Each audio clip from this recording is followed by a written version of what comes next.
DD ಕಥೆಗಳು, ಹಳೆಯ ಕಥೆಗಳು ಹೊಸ ಧ್ವನಿಯಲ್ಲಿ. ಇದು ನಿಮ್ಮ ಕನ್ನಡ ವಾಹಿನಿ. ಸಂಚಿಕೆ 7 ಘಾಟಿ ಸುಬ್ರಹ್ಮಣ್ಯ, ಒಂದು ಅದ್ಭುತ ದೈವ ಸಂಧಿ. ಶ್ರಾವಣ ತಿಂಗಳ ಬೆಳಗಿನ ಮುಂಜಾನೆ.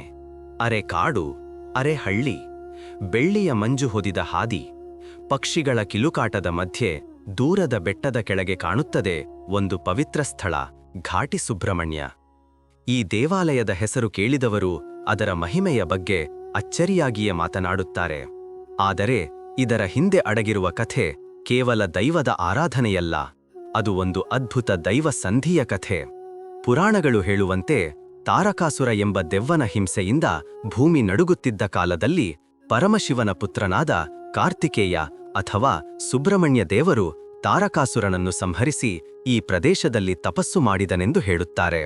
ಆ ತಪಸ್ಸಿನ ಪ್ರಭಾವದಿಂದ ಈ ಸ್ಥಳದಲ್ಲಿ ದೇವರ ಶಕ್ತಿಯು ಶಾಶ್ವತವಾಗಿ ನೆಲೆಸಿದೆ. ಆದರೆ ಈ ದೇವಾಲಯದ ಅದ್ಭುತತೆ ಏನಪ್ಪಾ ಅಂದ್ರೆ, ಇಲ್ಲಿ ಕೇವಲ ಸುಬ್ರಹ್ಮಣ್ಯನಲ್ಲ, ಲಕ್ಷ್ಮೀ ನರಸಿಂಹನು ನೆಲೆಸಿದ್ದಾನೆ.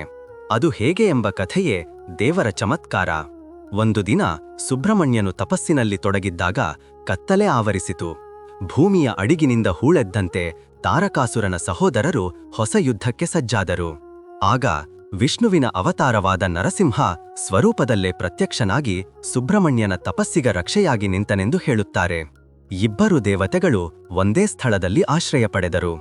ಆಗ ಆಕಾಶದಿಂದ ದೇವರ ನಾದ ಕೇಳಿಸಿತು, ಈ ಸ್ಥಳವು ಇಬ್ಬರಿಗೂ ಪವಿತ್ರವಾಗಲಿ. ಹೀಗೆ ಒಂದು ಕಲ್ಲಿನಲ್ಲೇ ಇಬ್ಬರು ದೇವತೆಗಳು ನೆಲೆಸಿದರು.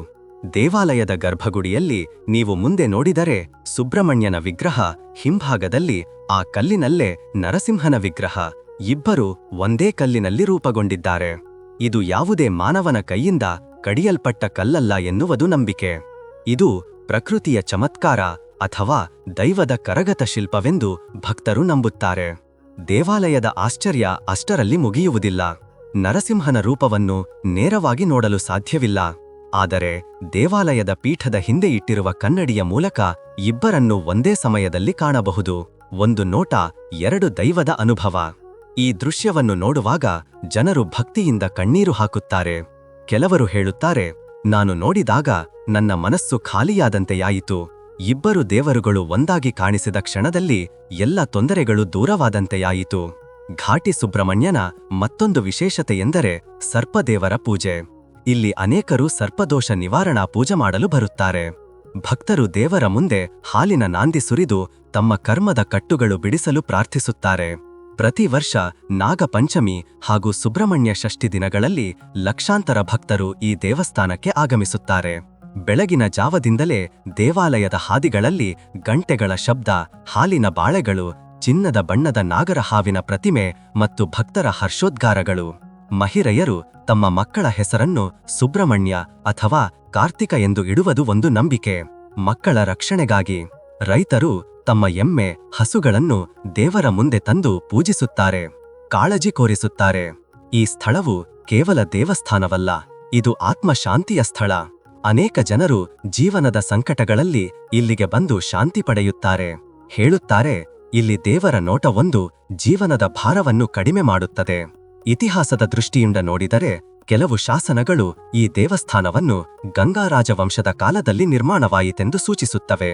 ಅಂದರೆ ಸುಮಾರು 1500 ವರ್ಷಗಳ ಹಿಂದೆ. ಆ ಕಾಲದ ಶಿಲ್ಪಕಲೆ, ಕಲ್ಲಿನ ಶಕ್ತಿ ಮತ್ತು ಧಾರ್ಮಿಕ ಭಾವನೆ ಎಲ್ಲವೂ ಈ ದೇವಸ್ಥಾನದ ಪ್ರತಿ ಇಟ್ಟಿಗೆಯಲ್ಲೂ ಗೊಂಚಲಾಗಿ ಕಾಣಿಸುತ್ತವೆ. ದೇವಾಲಯದ ಸಮೀಪದ ಪ್ರದೇಶಗಳಲ್ಲಿ ಇನ್ನೂ ಹಲವಾರು ಪುರಾತನ ಶಿಲಾಶಾಸನಗಳು ದೊರೆತಿವೆ. ಕೆಲವೆಡೆ ಹಳೆಯ ಮಂಟಪಗಳು, ಕೆಲವು ದೇವರ ನಾಮಪಟ್ಟಿಗಳು, ಕೆಲವು ಕಲ್ಲಿನ ನಗಗಳು, ಇವೆಲ್ಲವೂ ಈ ಸ್ಥಳದ ಪೌರಾಣಿಕ ಮಹತ್ವಕ್ಕೆ ಸಾಕ್ಷಿ. ದೂರದಿಂದ ನೋಡಿದರೆ ಈ ಪ್ರದೇಶಕ್ಕೆ ಏಕೆ ಘಾಟಿ ಅಂದರೆ ಆಳವಾದ ಕಣಿವೆ ಎಂಬ ಹೆಸರು ಬಂದಿತೆಂದು ಗೊತ್ತಾಗುತ್ತದೆ. ಪರ್ವತಗಳ ನಡುವೆ ಹರಿದು ಹೋಗುವ ಸಣ್ಣ ಹಾದಿ, ಅದರ ಮಧ್ಯದಲ್ಲಿ ದೇವಾಲಯ, ಪ್ರಕೃತಿಯ ಅಂಕದಲ್ಲೇ ದೇವರ ವಾಸ. ಹೆಚ್ಚಿನವರು ಹೇಳುತ್ತಾರೆ, ಈ ಸ್ಥಳಕ್ಕೆ ಒಮ್ಮೆ ಬಂದರೆ ಮತ್ತೆ ಬರುವ ಆಸೆ ಹುಟ್ಟುತ್ತದೆ. ಕೇವಲ ಪೂಜೆಗಾಗಿ ಅಲ್ಲ, ಮನಸ್ಸಿಗೆ ಶಾಂತಿ ಪಡೆಯಲು. ದೇವಾಲಯದ ಪೀಠದ ಬಳಿ ನಿಂತಾಗ ಒಂದು ವಿಚಿತ್ರ ನಿಶ್ಚಲತೆ. ಗಾಳಿ ನಿಧಾನವಾಗಿ ಬೀಸುತ್ತೆ, ಗಂಟೆಗಳ ಶಬ್ದ ದೂರದಿಂದ ಬರುತ್ತೆ. ಆ ಕ್ಷಣದಲ್ಲಿ ಭಕ್ತರು ದೇವರ ದೃಷ್ಟಿಗೆ ಬಂದು ನಿಂತಂತೆ ಅನಿಸುತ್ತದೆ. ಈ ದೇವಾಲಯವು ಮನಸ್ಸಿನಲ್ಲಿ ಹೇಳುತ್ತದೆ, ದೈವದ ಶಕ್ತಿ ಕಣ್ಣಿಗೆ ಕಾಣುವುದಲ್ಲ, ಮನಸ್ಸಿನಲ್ಲಿ ಅನುಭವಿಸುವುದು. ಘಾಟಿ ಸುಬ್ರಹ್ಮಣ್ಯ ದೇವರ ಕಥೆ ನಮಗೆ ಒಂದು ಪಾಠ ನೀಡುತ್ತದೆ. ಧೈರ್ಯ, ಶ್ರದ್ಧೆ ಮತ್ತು ನಂಬಿಕೆ ಇದ್ದರೆ ಎರಡು ವಿಭಿನ್ನ ಶಕ್ತಿಯು ಒಂದಾಗಿ ನಿಮ್ಮ ಜೀವನದಲ್ಲಿ ಬೆಳಕು ತರಬಹುದು. ಸುಬ್ರಹ್ಮಣ್ಯ ಮತ್ತು ನರಸಿಂಹ ಇಬ್ಬರು ವಿಭಿನ್ನ ದೇವರುಗಳು, ಆದರೆ ಒಂದೇ ಕಲ್ಲಿನಲ್ಲಿ ನೆಲೆಸಿದ್ದಾರೆ. ಹೀಗೆಯೇ ಜೀವನದಲ್ಲೂ ಧೈರ್ಯ ಮತ್ತು ಶಾಂತಿ, ಕೋಪ ಮತ್ತು ಕರುಣೆ ಎಲ್ಲವೂ ಒಂದೇ ಮನಸ್ಸಿನಲ್ಲಿ ಇರಬಹುದು.